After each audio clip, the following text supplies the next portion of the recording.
Palestinian territories, the West Bank and Gaza. And when I'm talking about the Israeli economy, I'm talking about the rest. We don't include in the Israeli economy, though these places are occupied by Israel and are ruled by Israel mostly, but they are not part of the Israeli economy. There are some Israeli settlements there. They figure very prominently in some political discussions in the news. Their economic importance, they are considered to, their economic activity is considered to be activity in Israel, but their economic importance, and politically they are quite, we wish to say they are a problem, or we wish to say they are asset, I don't know, but the point is that they are of very little economic importance. The only thing where there is some political thing is here in Jerusalem. Israel regards the eastern part of Jerusalem, which was occupied in the 60s war of 67, as Israel, and the 250,000 Palestinians who live there as living in Israel as far as statistics and economics and these are concerned. So you get some idea of what we are talking about. We're talking basically about this area here, where the southern part of it, which is about 60% of the country, is a desert, the Negev.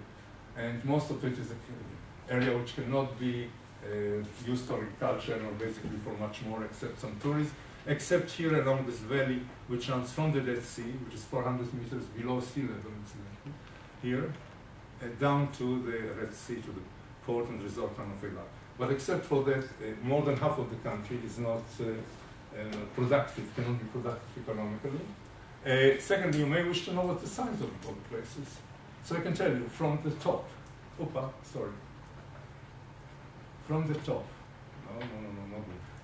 from the top, from here, down to here, would anybody estimate the length of it?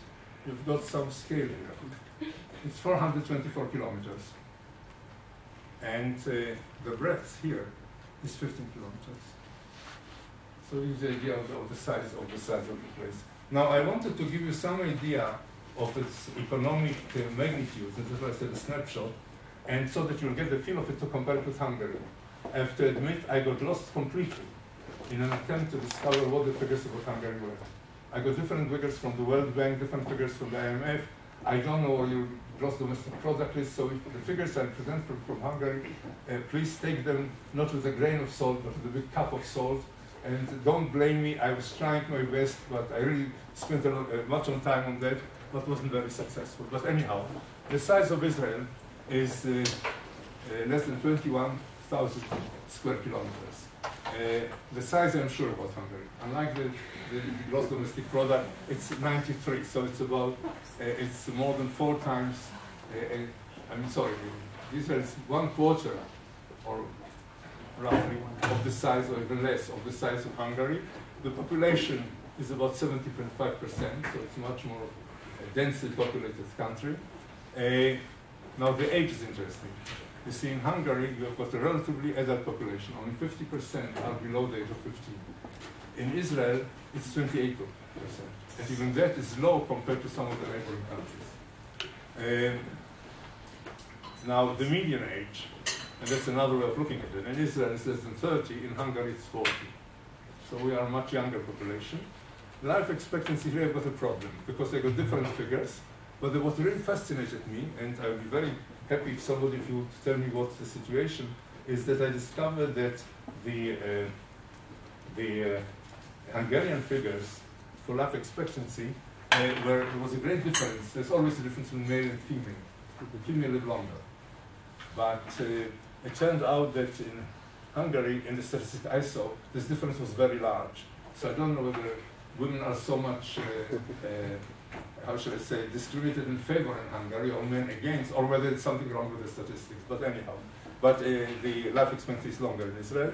The dependency ratio, which shows you the number, it's a relationship between the population which is not working and that which is working, which has to be supported by those who are working or who can work, is much higher in Israel because of this large proportion of children.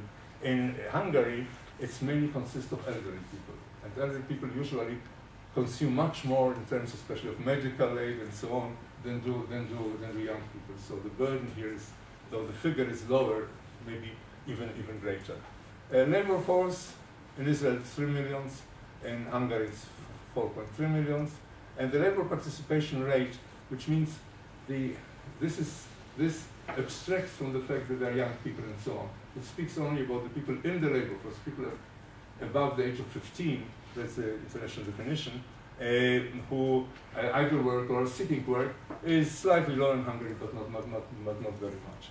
So these are the similarities and the differences between the two, between the economies. But here I will go further, and you will see the following thing. And that's where I'm not sure about the gross domestic product. I'm using the term billions. We, like you, count in milliards when we speak in Hebrew, but using English, the term is usually billions, which is 1,000 millions. So on the face of it, our GDP is much greater, especially when you per capita, per head. But in fact, when you correct, the PPP is something which I don't know whether people are familiar with, purchasing power parity. This is trying to correct the figures for the difference in the price level. If things are cheaper in Hungary than other places, then the same amount of dollars can buy more, or of forints or whatever, can buy more here. So corrected for that, the difference is smaller, but still, according to these figures at least, Israel has got a higher gross domestic product per head. It is surprisingly not, Hungary is a much more open country in terms of trade. Trade to GDP ratio is much higher. And you trade much with neighbors. We hardly trade with our neighbors. They don't like trading with us. So this is roughly this sort of openness idea, the proportion of trade to GDP, which is much higher than Hungary. Hungary is economically a much more open country, or Israel a much less open country than Hungary. So this should give you some sort of idea of the orders of magnitude. And now I'll move to the second thing. I will come back to some of these things later, but in a different way. And this is the past to the present. Now, the Israeli economy developed from the economy of the Jewish, or I should say the Zionist settlement in Palestine before 48, mainly from 1882 and mainly the 20th century. And there were at that time two schools of thought. One said, we need a state, and the symbol of that perhaps is one of the prominent son of this city, Theodor Herzl, the founder of the political Zionism. And there were others who said, well, we don't know about the state, army, flag. What we need is another goat and another acre of land. And it was the second attitude, which really built the institutions and started the economy at which we'll be looking now, for good and for bad. You'll see this also gave us an inheritance of a certain political economic system, which took us a long time to get out of it. The initial population, now I want to remind, the population today is over 7 million. The initial population when the state was established was about 800,000. So it's a growth of 9 times, more or less, or more than 9 times over the 62 years. But the simple reason was simple. Jewish immigration was really the raison d'etre behind the establishment of the state. First of all, there were the displaced people of Europe, the survivors of the extermination camps, the people who didn't want to go back to the places where families were slaughtered, and so on. And it was also the basic idea of having a state for the Jews. Therefore, it is the immigration was such an important thing. And population, it was so quick that once the state was established and any restrictions which existed until then on immigration were abolished, that within less than 3 years, the population doubled itself, which is a tremendously quick growth of population and created a lot of pressures on the economy. We have again had it after really the breakdown of the Soviet Union, where suddenly immigration of people of Jews from the former Soviet Republic was made possible. We had 1 million immigrants in the decade between 1990 and 1999. And imagine the country was even smaller than it was now, so 1 million is a tremendous increase in population.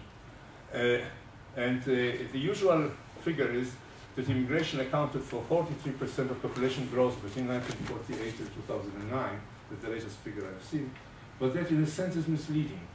That's counting only the immigrants. And if you want to know what was the contribution of the immigration to the growth of population, you have also taken into account their children and their children's children. If you do that, you come closer to 70% of the growth of population in the country. Now,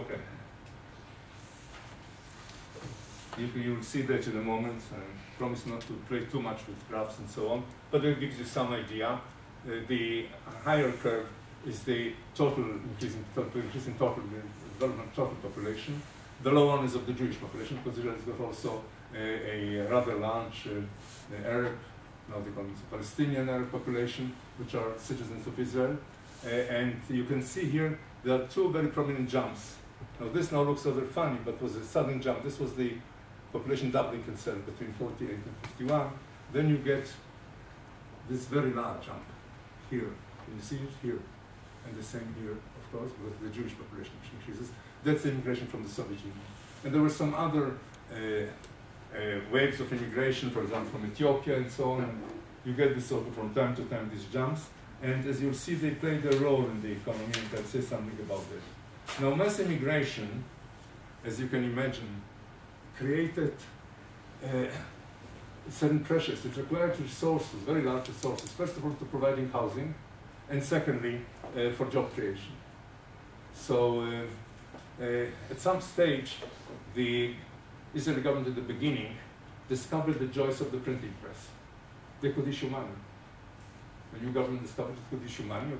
And I must say their behavior with this respect to inflation, I was reminded, if I may say rather, I don't want to sound racist, but the story about the first white explorers who arrived in Australia and discovered that some of the Australian Aborigines didn't know the connection between sexual act and procreation.